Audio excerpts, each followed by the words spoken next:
Il faut dire que ce budget s'inscrit dans le cadre de la poursuite des réformes qui ont été engagées depuis plusieurs années par le ministère de la Santé, avec la création de nouvelles structures, notamment de différentes agences. Donc, le budget que nous avons cette année-ci pour 2025 s'inscrit dans le cadre du renforcement du fonctionnement de ces structures, aussi bien les agences que les hôpitaux que nous avons au niveau du ministère de la Santé, mais également dans le cadre de la mise en place de ressources humaines de qualité pour faire fonctionner les structures sanitaires, mais également et surtout évidemment le centre hospitalier universitaire international de Calavi que nous avons déjà réceptionné et que nous allons ouvrir dans les toutes prochaines semaines. Et il y a également la mise aux normes des infrastructures sanitaires, des équipements et évidemment la politique de santé communautaire que le gouvernement a eu à mettre en place, que nous veillons aujourd'hui à vraiment accélérer. Les députés ont eu une écoute très attentive, comme je le disais tantôt, et il y a posé beaucoup de questionnements, des questions de clarification et des suggestions également ont été faites pour pouvoir permettre de prendre en compte les préoccupations des populations à la base.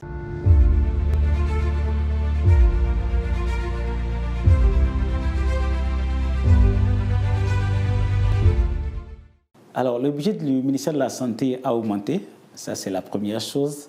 Le budget se chiffre aujourd'hui à 150 milliards 111 millions contre 136 milliards 283 millions pour l'exercice 2024, soit une augmentation de pratiquement 13 milliards 800 millions, ce qui correspond à un taux d'accroissement de 10,15%. Donc, ce budget va nous permettre vraiment de pouvoir adresser les différents chantiers qui se situent au niveau des 3 programmes que nous avons au niveau du ministère de la Santé, le pilotage et le soutien aux services, la prévention et la sécurité sanitaire et l'offre et l'accès aux soins de santé.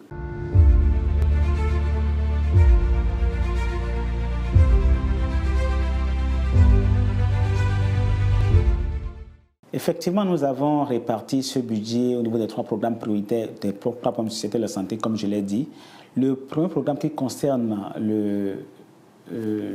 soutien et le pilotage du service de santé a pris pratiquement la moitié du budget. Cela se comprend aisément quand on considère que les ressources humaines sont dans ce volet. Il y a le deuxième programme qui concerne la prévention et la sécurité sanitaire, qui porte sur 14,15% du budget, et enfin le programme évidemment sur l'offre et l'accès aux soins qui porte sur pratiquement 31% du budget. Il y a un certain nombre d'activités qui ont été prévues au niveau de ces différents programmes. Quand on prend l'exemple du premier programme qui concerne l'offre et le programme qui concerne l'offre et les soins de santé, nous avons le recrutement des agents de santé qualifiés qui sont prévus avec le recrutement des agents de santé communautaires également et qui vont permettre de faire asseoir la politique de santé communautaire que nous avons commencé.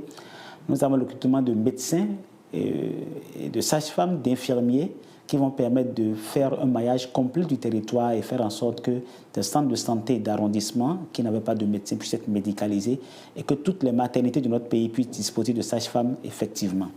Nous avons également la formation, le volet formation qui est pris en compte avec la formation de médecins spécialistes également qui est pris en compte. Il y a le recrutement évidemment des ressources humaines pour le centre hospitalier international de Calavi qui constitue quand même un des fleurons aujourd'hui de notre système de santé. Il y a la question de l'adressage des questions de la mère et de l'enfant, notamment en termes de vaccination, en termes d'offres de soins et obstétricaux néonataux d'urgence de qualité, en termes également de prise en charge de certaines affections, notamment le VIH-Sida, le paludisme, la tuberculose, en termes d'accès aux produits sanguins de qualité. Nous avons évidemment dans les activités, des activités qui sont liées aux investissements, notamment aux réhabilitations et aux constructions. Nous avons par exemple l'hôpital, le CNHU psychiatrique d'Alada, qui va en opération de construction. Le projet pour pouvoir construire les autres hôpitaux de zone qui n'existaient pas également, notamment à Paubert, à Kétou, à Lokossa, à Boïkon, à Dassa, à Savalou, qui vont effectivement démarrer. La réhabilitation de certains CHU également est prise en compte, notamment le CHU de Abomey-Calavi-Souava, qui va être face au Chic,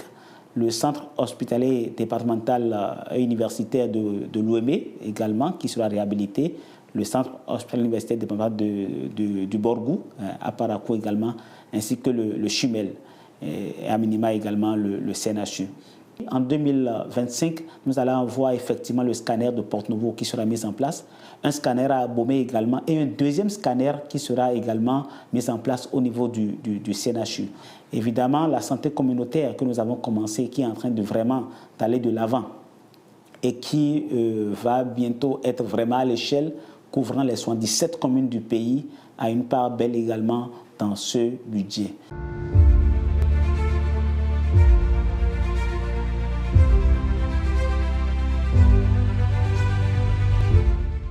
Par rapport à ça, vous savez, le gouvernement a fait beaucoup d'investissements par rapport à la présence des dialysés pour l'offre des soins de services aux dialysés, mais également par rapport au volet de la prévention. Par rapport à l'offre des soins, comme vous le savez, nous avons remplacé les équipements qui sont au niveau du CNHU et du CHU des Borgou pour mettre des équipements totalement ouverts qui sont neufs, permettant de réduire le coût du kit et mise en service de nouveaux centres au niveau du CHU des Ouémé et du CHD Abomey également, du ZOU à Abomey, et permettant vraiment de décentraliser un peu plus le service d'offre de dialyse. Au-delà de ça, en diminuant le coût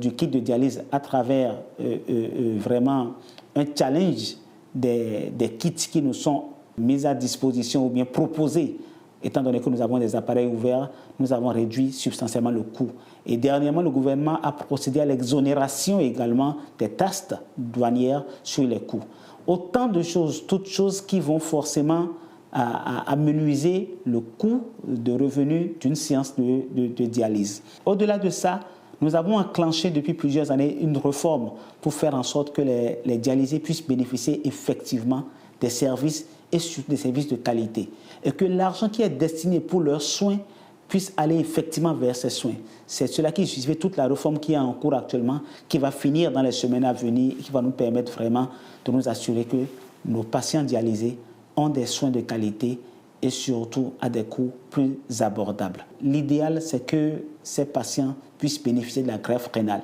Et c'est pour ça que le gouvernement a mis en place, à travers la mise en service prochaine du CHIC, le gouvernement a prévu que nous puissions désormais procéder aux greffes rénales au niveau du CHIC. Ça, c'est vraiment une lueur, une grande lueur d'espoir, une lueur majeure pour les personnes qui sont dialysées.